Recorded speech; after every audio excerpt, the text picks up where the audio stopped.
हाय दोस्तों, good morning सभी को। एक बार फिर से दीपक बिंद ऑनलाइन क्लासेस में आप सभी का स्वागत है। तो यह समान ज्ञान का दूसरा पार्ट है। इससे पहले मैंने पहला पार्ट करा दिया हूँ। जो भी विद्यार्थी नहीं देखे हैं वे दीपक बिंद ऑनलाइन क्लासेस में जाकर देख सकते हैं।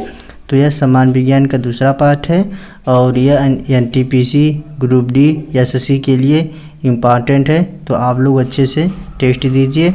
तो चलिए हम स्टार्ट करते हैं। अगर दोस्तों आप सभी लोग मेरे चैनल पर नए हैं तो सब्सक्राइब कर लीजिए, जिससे मैं कोई भी वीडियो अपलोड करूं उसका नोटिफिकेशन आपके पास पहुंच जाए।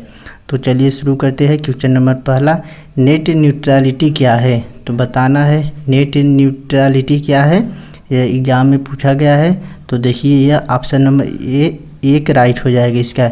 यह इंटरनेट सेवा प्रदाता कंपनियों और सरकारों को इंटरनेट में पाए जाने वाले सभी डाटा के साथ एक समान रूप से व्यवहार करना चाहिए। उसी को हम नेट न्यूट्रलिटी कहते हैं। तो ऑप्शन नंबर ए राइट हो जाएगा। तो नेक्स्ट क्वेश्चन देखते हैं। क्वेश्चन नंबर दूसरा, उत्पाद शुल्क किस पर लगाया जाता है? माल के बिक्री पर, माल के उत्पादन पर, माल के आयात पर या माल के निर्यात पर? तो उत्पाद शुल्क हमेशा माल के उत्पादन पर लगाया जाता है।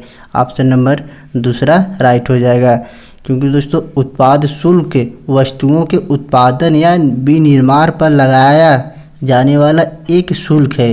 यह अल्कोहल, मादक उपकरणों और स्वापादक पदार्थों पर लगने वाला उत्पाद शुल्क राज्य सरकार द्वारा वसूल किया जाता है तथा इसे राज्य उत्पाद शुल्क कहा जाता है। और शेष वस्तुओं पर लगने वाला उत्पाद शुल्क केंद्रीय उत्पाद शुल्क कहलाता है। तो इसका यह माल के उत्पादन पर लगाया जाता है। उत्पाद शुल्क किस पर लगाया जाता है? तो माल के उत्पादन पर। तो नेक्स्ट क्वेश्चन देखते हैं। यह देखिए बार बार एग्जाम में पूछा गया है, ऐसा ही क्वेश्चन पूछा जाता है एग्जाम में। तो देखिए स्वर्ण क्रांति किसकी बढ़त को इंगित करती है? वेरी वेरी इंपॉर्टेंट क्वेश्चन है। तो स्वर्ण क्रांति किसकी बढ़त को और इंगित करती है? तो देखिए श्वेत क्रांति या फल शहद के उत्पादन में वृद्धि तथा बागवानी के विकास के लिए सरकार द्वारा किए जा रहे प्रयासों को सुनहरी क्रांति के रूप में निर्देशित किया जाता है तथा तिलहन उत्पादन यह पीली क्रांति से संबंधित है। तो यानी स्वर्ण क्रांति किससे संबंधित और इंगित करती है? तो तेल बीज उत्पादन। ऑप्शन नंबर इसका दूसरा राइट हो जाएगा। स्वर्ण क्रांति की ओर बढ़त इंगित करती है तो तेल बीज का उत्पादन की ओर इंगित करती है। या स्वर्ण क्रांति किससे संबंधित है? तो यह तेल बीज का उत्पादन से।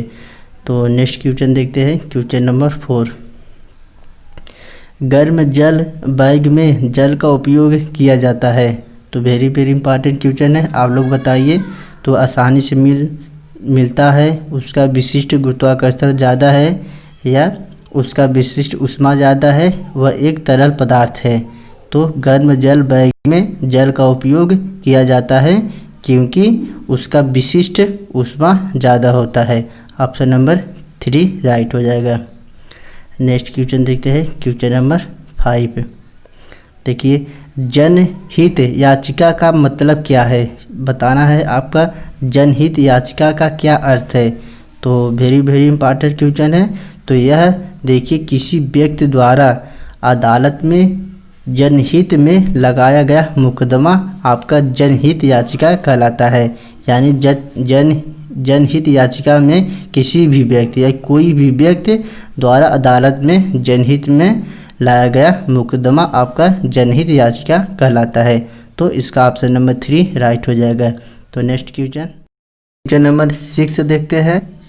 महात्मा गांधी को सबसे पहले राष्ट्रपिता के नाम से किसने संबोधित किया था? तो जवाहरलाल नेहरू, सरदार वल्लभ भाई पटेल, श्री राजगोपालाचारी या सुभाष चंद्र बोस?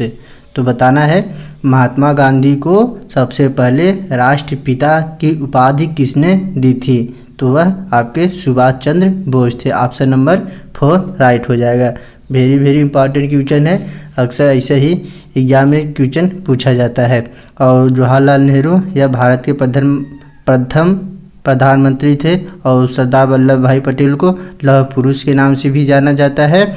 और श्री राजगोपालाचारी यह स्वतंत्र भारत के प्रथम भारतीय गवर्नर जनरल थे। क्या? स्वतंत्र भारत के प्रथम भारतीय गवर्नर जनरल आपके श्री राजगोपालाचारी थे। सुभाष चंद्र बोस वही बता दिए, इसने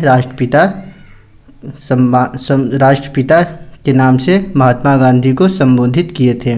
तो ऑप्शन नंबर 4 राइट हो जाएगा। तो नेक्स्ट क्वेश्चन देखते हैं, क्वेश्चन नंबर 7। देखिए ये भी बहुत क्वेश्चन पूछा गया है। अंग्रेज सरकार द्वारा महात्मा गांधी को दी गई कौन सी पदवी असहयोग आंदोलन के समय लौटा दी गई थी? तो हिंद केसरी, राय बहादुर, राइट ऑनरेबल, कैसर ई हिंद। तो आपके जो अंग्रेजी सरकार द्वारा महात्मा गांधी को दी गई पदवी थी वो आपका कौन थी? कैसर ई हिंद। ऑप्शन नंबर 4 राइट हो जाएगा। और यही दोस्तों असहयोग आंदोलन के समय महात्मा गांधी ने इसको लौटा दिया था। तो कौन सी उपाधि लौटा दिए थे महात्मा गांधी ने असहयोग आंदोलन के दौरान? तो आपके कैसर ई हिंद थे। ऑप्शन नंबर 4 राइट हो जाएगा। तो नेक्स्ट क्वेश्चन देखते हैं, क्वेश्चन नंबर 8। यदि एक तरल पदार्थ का तापमान 32 फ़ारेनहाइट है तो सेल्सियस में उसका तापमान क्या होगा? तो यह 0 सेल्सियस होगा। ऑप्शन नंबर 2 राइट हो जाएगा। तो नेक्स्ट क्वेश्चन देखते हैं, क्वेश्चन नंबर 9। आप लोग पहले बताइए, ये भी देखिए एग्जाम में पूछा गया है। शरीर का वह भाग जिस पर शरीर का समस्त भार केंद्रित होता है वह किस नाम से जाना जाता है? तो आप लोग बताइए किस नाम से जाना जाता है? तो यह आपका सेंटर ऑफ मास है। शरीर का वह भाग कौन सा है जिस पर शरीर का समस्त केंद्रित भार होता है वह आपका सेंटर ऑफ मास होता है। ऑप्शन नंबर 2 राइट हो जाएगा। तो नेक्स्ट क्वेश्चन देखिए, यह देखिए बहुत इंपॉर्टेंट क्वेश्चन है, आप लोग इसको अच्छे से करिएगा। मस्तिष्क के कौन से हिस्से को लघु मस्तिष्क के नाम से जाना जाता है? तो लघु मस्तिष्क किसको नाम से जाना जाता है? तो यह सेरिबेलम को लघु मस्तिष्क के नाम से जाना जाता है। ऑप्शन नंबर 2 राइट हो जाएगा। और सेरिबेलम शरीर का कौन सा कार्य करता है? तो आप लोग बताइए सेरिबेलम का कार्य क्या है?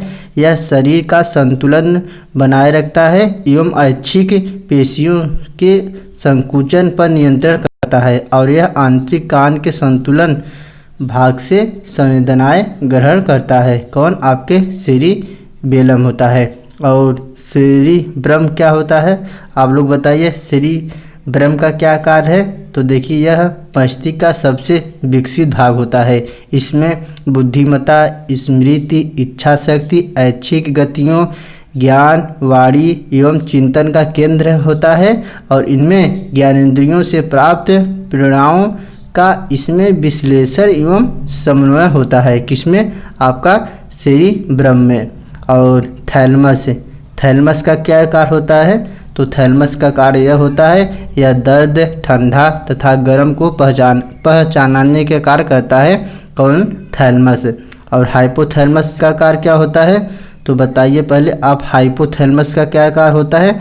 तो इसका कार्य यह होता है, यह भूख, प्यास, ताप नियंत्रण, प्यार, गुड़िया आदि के केंद्र होते हैं और रक्तदाब, जल के उपाचय, पसीना, गुस्सा, खुशी आदि इसी के नियंत्रण में रहता है। कौन? किसमें? हाइपोथैलमस में। तो इसका मस्तिष्क के कौन से हिस्से को लघु मस्तिष्क के नाम से जाना जाता है? तो सेरिबेलम को। ऑप्शन नंबर 2 राइट हो जाएगा। तो देखिए नेक्स्ट क्वेश्चन, यह भी आप लोग एग्जाम में पूछा गया है। Question number 11। कौन सा जीव अल्कोहल की दोहन करता है? तो कौन सा जीव अल्कोहल की दोहन करता है? तो यह आपका ईस्ट। ऑप्शन नंबर 2 राइट हो जाएगा। ईस्ट जो एल्कोहल किण्वन को करता है, ईस्ट जीव जो खमीर होता है वह आपका एल्कोहल किण्वन करता है। ऑप्शन नंबर 2 राइट हो जाएगा। तो नेक्स्ट क्वेश्चन देखते हैं, क्वेश्चन नंबर 12। निम्नलिखित में से किन नदी समूह का तिब्बत में जन्म होता है? तो बताइए किसका तिब्बत में जन्म होता है? कौन सा नदी है जो कौन सा नदियों का समूह है जिनका जन्म तिब्बत में होता है? तो यह ऑप्शन नंबर आपका 1 राइट हो जाएगा। ब्रह्मपुत्र, सिंधु और सतलज, जो इन नदियों का समूह तिब्बत से जन्म होता है। ऑप्शन नंबर ए राइट हो जाएगा। तो नेक्स्ट क्वेश्चन नंबर 13 देखते हैं। कपास की खेती के लिए भारत में सबसे उत्तम प्रदेश कौन सा है? तो बताना है कपास की खेती के लिए भारत में सबसे उत्तम यानी सबसे अच्छा उपजाऊ किस प्रदेश में होता है? तो अगर आते हैं ऑप्शन नंबर पर, तो देखिए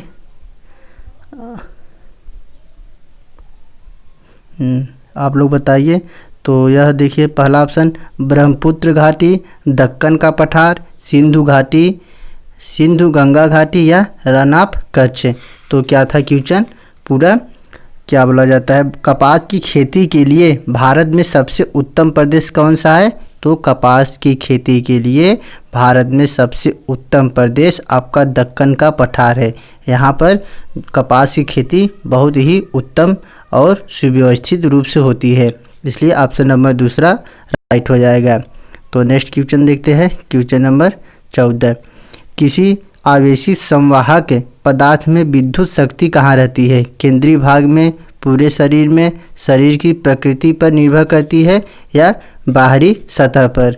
तो बताना है किसी आवेशित संवाहक पदार्थ में विद्युत शक्ति कहाँ रहती है? तो यह बाहरी सतह पर रहती है। ऑप्शन नंबर 4 राइट हो जाएगा। नेक्स्ट क्वेश्चन नंबर 15 देखते हैं। समुद्र का रंग नीला दिखता है क्योंकि उसके ऊपर गिरने वाली सूर्य की किरण। क्या ऑप्शन होगा? परावर्तन, विवर्तन, दिशा परिवर्तन या प्रकीर्णन? तो ऑप्शन नंबर 4 राइट हो जाएगा, प्रकीर्णन। प्रकीर्णन के कारण समुद्र का रंग नीला दिखता है क्योंकि उसके ऊपर गिरने वाली सूर्य का किरण क्या होता है? प्रकीर्णन के कारण आपका समुद्र का रंग नीला होता है। तो ऑप्शन नंबर 4 राइट हो जाएगा। तो नेक्स्ट क्वेश्चन देखते हैं। Question number 16। किस दशा यानी मोड में संबंधित कंप्यूटर एक दूसरे को फ्रेम सीधे भेज सकते हैं? तो ad hoc mode, infrastructure mode, structured mode या आपका एनानिमस मोड? तो आप लोग बताइए। क्वेश्चन नंबर 16 पहले आप लोग आंसर दीजिए। तो इसका एडहॉक मोड होता है, यह किसी दशा से संबंधित कंप्यूटर एक दूसरे को फ्रेम में सीधे भेज सकते हैं। कौन? Ad hoc mode. Option number A right हो जाएगा। तो नेक्स्ट क्वेश्चन नंबर 17। 1857 की क्रांति का तत्कालीन कारण क्या था? तो वेरी इंपॉर्टेंट क्वेश्चन है, आप लोग बताइए। जवानों में असंतुष्टता थी, नई एनफील्ड राइफल में चर्बी लगाई गोलियों का उपयोग, भारत की सामाजिक अवस्था या रेलवे और टेलीग्राफ की शुरुआत? तो 1857 की तत्कालीन कारण क्या थी आपका? नई एनफील्ड राइफल में चर्बी लगाई गोलियों का उपयोग करते थे, जिसे आप लोग को अच्छा से पता होगा। तो इसका ऑप्शन नंबर 2 राइट हो जाएगा। इसी से कारण 1857 में तत्कालीन युद्ध हुआ था या क्रांति हुई थी। तो क्वेश्चन नंबर 18 देखते हैं। यह देखिए एग्जाम में कई बार पूछा गया है। भारत में ब्रिटिश साम्राज्य को फैलाने के उद्देश्य से किसने डॉक्ट्रिन ऑफ लैप्स सिद्धांत लागू किया था? यानी राज की हड़प नीति किसने लागू किया था? Lord Hastings, Lord Wellesley, Lord William Bentinck या लॉर्ड डलहौजी ने? तो आप लोगों को बताना है किसने डॉक्ट्रिन ऑफ लैप्स सिद्धांत लागू किया था? तो यह आपके लॉर्ड डलहौजी थे। ऑप्शन नंबर 4 राइट हो जाएगा। तो दोस्तों डॉक्ट्रिन ऑफ लैप्स यानी व्यापगत सिद्धांत, जो राज्य के हड़प नीति के व्यापगत सिद्धांत की नीति लॉर्ड डलहौजी द्वारा प्रतिपादित एक समामेलन नीति थी। और लॉर्ड डलहौजी भारत में 1848 से 1856 के मध्य ईस्ट इंडिया कंपनी के गवर्नर जनरल थे। यह नीति इस सिद्धांत पर आधारित थी कि यदि किसी अधीन राज्य का शासक संतानहीन है, यानी किसी राज्य के शासक यानी किसी राज्य का राजा के पास कोई पुत्र न हो, तो उसकी मृत्यु हो जाने की स्थिति में उस राज्य को ब्रिटिश राज में मिला लिया जाएगा और उस पर शासन का अधिकार ब्रिटिश सरकार को होगा। इसी को हम दोस्तों डॉक्ट्रिन ऑफ लैप्स सिद्धांत के नाम से जाना जाता है। इसने लॉर्ड डलहौजी ने इसका लागू किए थे या प्रतिपादन किए थे। तो नेक्स्ट क्वेश्चन नंबर 19 देखते हैं।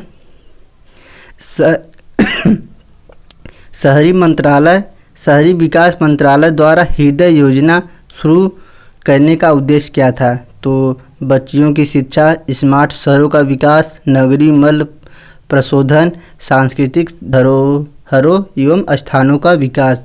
तो यह हृदय योजना इस सिद्धांत का उद्देश्य यह था कि सांस्कृतिक धरोहर एवं स्थानों का विकास हो सके। ऑप्शन नंबर 4 राइट हो जाएगा। तो नेक्स्ट क्वेश्चन नंबर 20 देखते हैं। ग्लोबल वार्मिंग से निम्न में से क्या परिणाम अपेक्षित है? तो वेरी इंपॉर्टेंट क्वेश्चन है। आपको ग्लोबल वार्मिंग से बताना है इससे क्या तात्पर्य है। तो समुद्री स्तर में वृद्धि, फसलों में बदलाव, तट रेखा में बदलाव, सभी विकल्प सही है।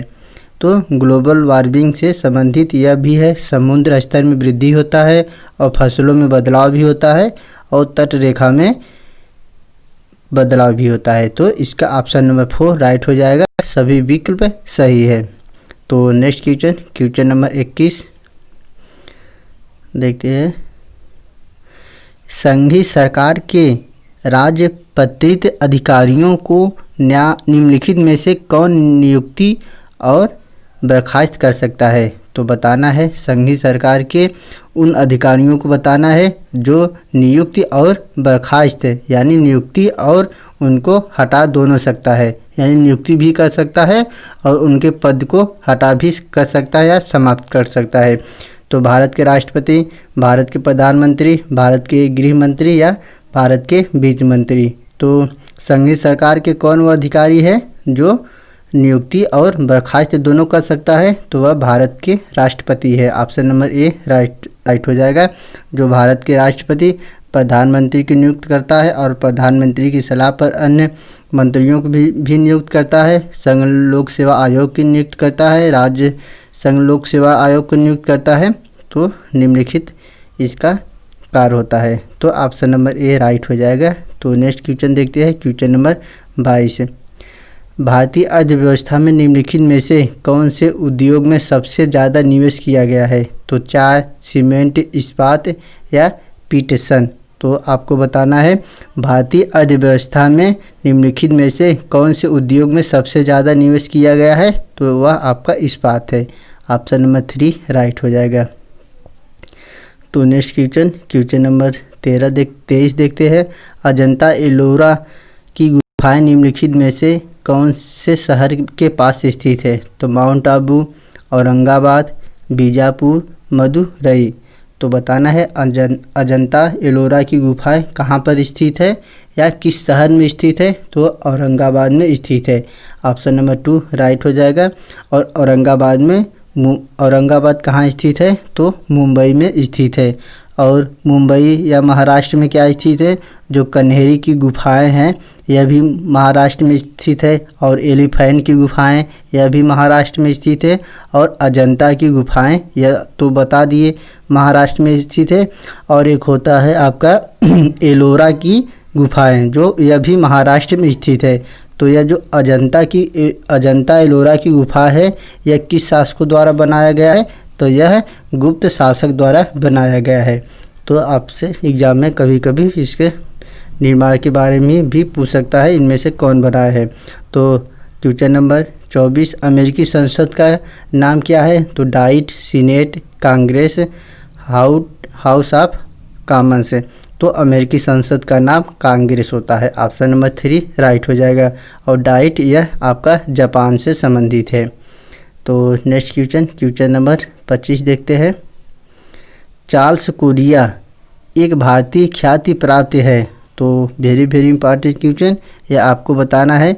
चार्ल्स कोरिया एक भारतीय ख्याति प्राप्त है, यानी यह किसके विख्यात के नाम से जाना जाता है? तो यह वास्तुकार, नगर योजना विशेषज्ञ, प्लानर थे। ऑप्शन नंबर 3 राइट हो जाएगा। चार्ल्स कोरिया क्या थे? वास्तुकार, नगर योजना विशेषज्ञ या प्लानर थे। तो 25 क्वेश्चन इंपॉर्टेंट करा दिया हूँ। आप लोग को उम्मीद है कि आप लोगों को टेस्ट अच्छा लगा होगा। तो अच्छा लगा होगा तो दोस्तों लाइक शेयर और कमेंट अवश्य कीजिए। तो दोस्तों वीडियो देखने के लिए बहुत बहुत धन्यवाद।